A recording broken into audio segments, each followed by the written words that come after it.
Seigneur, nous te disons merci pour ce matin. Merci pour ce nouveau jeudi que tu nous permets de partager. Merci pour ce moment particulier où, Seigneur Papa des cieux, tu nous donnes le privilège de venir en ce lieu pour partager ton intention avec les frères et sœurs. Que toute la gloire et l'honneur reviennent à toi. Nous demandons ton esprit pour nous éclairer. Nous demandons, Seigneur Père, que ta parole, comme David l'a dit, nous donne, Papa, Roi de gloire, ta lumière qui permet de mettre en ordre des idées en nous-mêmes et de nous focaliser sur l'essentiel. Que toute la gloire revienne à toi, au nom puissant de Jésus-Christ. Amen. Nous bénissons le Seigneur, frères et sœurs dans le Seigneur. Nous rendons grâce à l'Éternel Dieu des armées pour votre vie et pour notre vie. Nous rendons grâce à l'Éternel Dieu des armées pour ces chaînes qui nous abritent et qui nous permettent de communiquer ensemble. Ce matin encore, nous allons évoluer dans notre thème dans lequel nous étions en train de parler le jeudi passé, l'importance de l'unité. Et ce matin, nous allons nous focaliser sur les avantages de l'unité. Les avantages de l'unité. Et on va relire le texte qu'on avait lu le jeudi passé, le texte de Psaume 133, versets 1 à 3.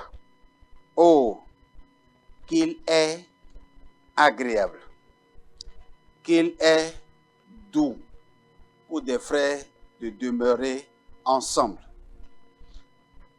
C'est comme l'huile précieuse qui est répandue sur la tête, descend sur la barbe d'Aaron, qui descend sur le bord de ses vêtements. C'est comme la rosée de l'Hermon qui descend sur les montagnes de Sion, car c'est là que l'Éternel envoie la bénédiction, la vie pour l'éternité. Que le Seigneur soit glorifié.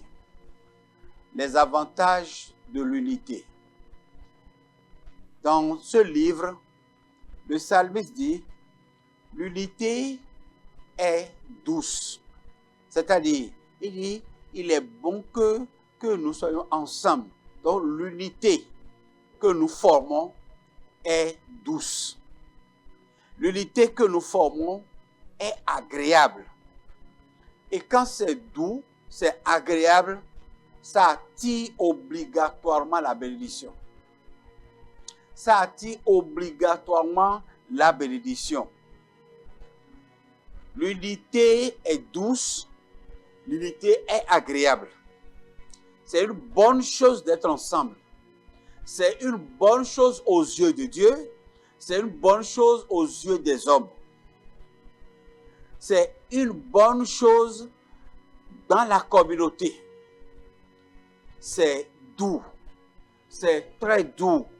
Parce que le résultat ne reflète pas du tout l'image de l'effort fourni. C'est agréable d'être ensemble parce que le travail avance rapidement quand on est ensemble.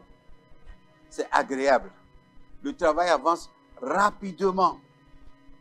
Donc, l'unité est agréable. Là où tu ne peux pas faire quelque chose, assisté par ton frère ou par ta sœur, tu le feras dans le plaisir, tu le feras facilement et tu le feras correctement. Il est bon, il est doux, il est agréable pour des frères de demeurer ensemble. L'unité est douce, l'unité est agréable et l'unité attire la bénédiction. Le psalmiste avance, il dit, c'est comme de l'huile versé sur la tête d'Aaron et qui descend dans ses barbes et coule jusqu'au pan de sa robe. Et quand on parle de l'huile, l'huile est l'image de l'onction. L'huile est l'image de la présence de l'Esprit. Et la présence de l'Esprit, c'est la présence de Dieu lui-même. Donc, l'unité attire la présence de Dieu. L'unité est agréable aux yeux de Dieu. L'unité est douce pour Dieu.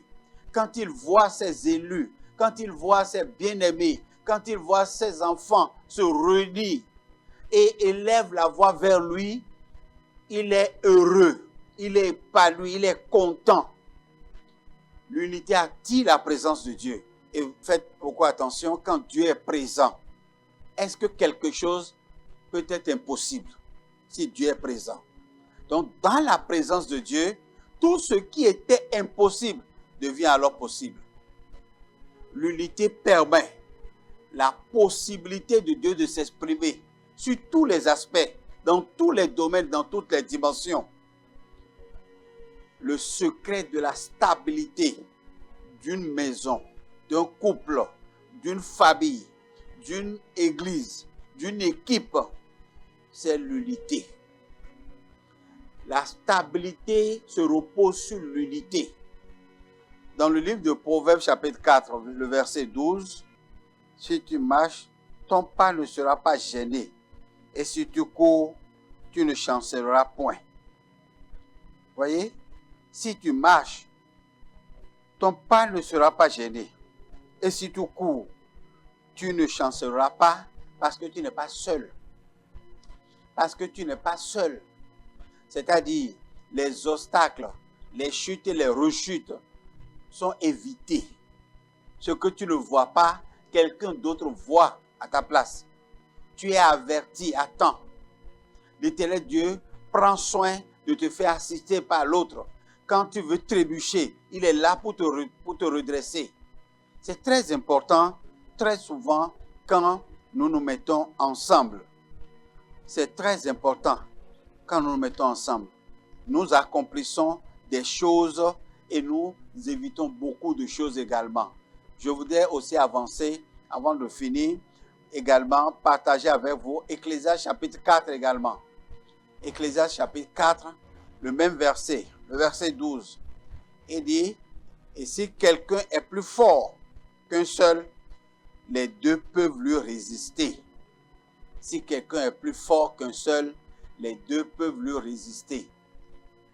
Et la corde à 3 fils ne seront pas facilement. Une corde tissée avec 3 fils n'est pas facile à rompre. Parce qu'ils unissent leurs forces, ils unissent leur résistance, ils mettent ce qu'ils ont de commun ensemble et pour devenir plus forts, plus forts.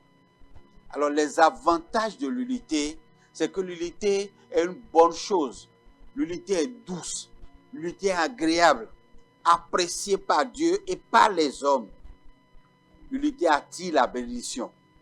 Je veux que ton unité avec quelqu'un ou bien ton insertion dans une association puisse t'attirer la bénédiction.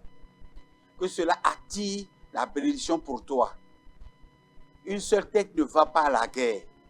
Quand les généraux se rassemblent, c'est toujours pour pouvoir sortir un plan de guerre plus costaud. Un plan de guerre avec beaucoup de ruses que l'ennemi ne peut pas découvrir.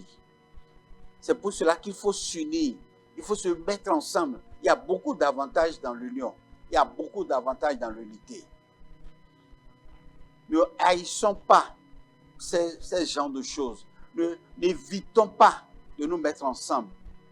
Cherchons les voies et moyens qu'à la fin de cette année, permet que quelqu'un se rapproche à toi. Il s'est passé quelque chose que je voudrais partager avec vous, où quelqu'un a été heureux, il a préparé un bon repas et il cherche des gens quand même avec qui partager ce repas. Il cherche à avoir des gens avec qui partager ce repas. Il dit à son frère, va dans les contrées, crie et invite nos amis à venir manger, partager ce repas avec nous. Quand le frère est sorti, il a crié haut et fort. Il y a danger chez nous, il y a danger chez nous. Et les gens ont couru pour venir. Alors, ils sont venus voir à manger. Ils sont assis, se sont installés et puis ils ont mangé tous ensemble. Alors son grand frère après lui a demandé, mais je ne connais pas ceux-là là. Où est-ce que tu es allé chercher des gens que je ne connais pas? Est-ce qu'ils sont dans la contrée avec nous? Ils sont dans la zone avec nous? Il dit oui. Et c'est des gens qui nous aiment. Quand tu veux sélectionner ceux qui t'aiment, il faut toujours présenter le danger. ne faut pas présenter la facilité. Parce que les hommes, tous les hommes aiment la facilité. Mais quand il y a présenté le danger, ceux qui nous aiment réellement sont venus. Il faut à partir d'aujourd'hui reconnaître que ceux qui sont venus là, ce sont nos amis. Ce sont ceux qui nous portent à cœur. Ce sont ceux qui sont proches de nous quand nous sommes en difficulté. Frère, il faut que le Seigneur t'ouvre la porte de ceux-là qui sont de même cœur, de même âme avec toi, qui voient de la même manière avec toi. Nous avons compris que l'unité a fait une particularité pour l'Église primitive. Et ils ont lutté pour ça. Ils ont combattu pour garder l'unité. Et la chose pour laquelle Jésus-Christ a prié le plus, c'est pour l'unité. Dans Actes chapitre 5, à partir du verset 1, l'histoire de Saphira et d'Ananias nous instruit. Vous allez pouvoir lire ça dans vos Bibles. Actes chapitre 5, à partir du verset 1. On a vu que quand Ananias et Saphira ont failli rompre l'unité, Pierre s'est levé contre eux. Pierre a prononcé une sentence très dure pour qu'il ne soit pas un modèle de rébellion, un modèle de désobéissance dans l'unité. Alors, l'Église primitive a préservé l'unité, a sauvegardé l'unité. Et je prie pour que chacun de nous également œuvre pour que l'unité puisse demeurer, puisque l'unité soit une réalité autour de nous et en nous, dans nos maisons, avec nos couples, avec nos familles, avec notre Église. Nous puissions sauvegarder l'unité. Nous puissions travailler pour l'unité. Nous puissions véritablement prier pour l'unité comme Jésus a prié dans Jean chapitre 15. Que la grâce et la faveur du Seigneur demeurent sur chacun de nous pour que nous puissions défendre l'unité partout où nous sommes. Défendre l'unité. Travailler pour que ceux qui sont au bord du désespoir reviennent à de bons sentiments et intègrent l'unité. Nous ne voulons pas avoir des gens qui, hors de l'unité, critiquent l'unité pour décourager d'autres personnes. Non, mais des gens qui vont travailler à l'entraide, qui vont travailler à l'union, qui vont travailler à conserver l'unité, à préserver l'unité. Que la grâce et la faveur du Seigneur fassent de vous des hommes d'unité. Que la grâce et la faveur du Seigneur travaillent en vous pour que vous-même, vous soyez un agent d'unité, un membre d'unité, pour que les communautés, les églises, parce que l'église est tellement fissurée qu'il y a trop de failles, il y a trop de fissures où le limite passe pour pouvoir rentrer et détruire. Fermons quand même les fissures, fermons les entrailles, fermons l'église à l'extérieur. Ne permettons pas que le feu de l'extérieur vienne éclairer la maison. Que la grâce nous soit accordée de la part du Seigneur. On sait que tout sera possible par la grâce du Seigneur. Que son nom soit loué au nom de Jésus-Christ. Amen.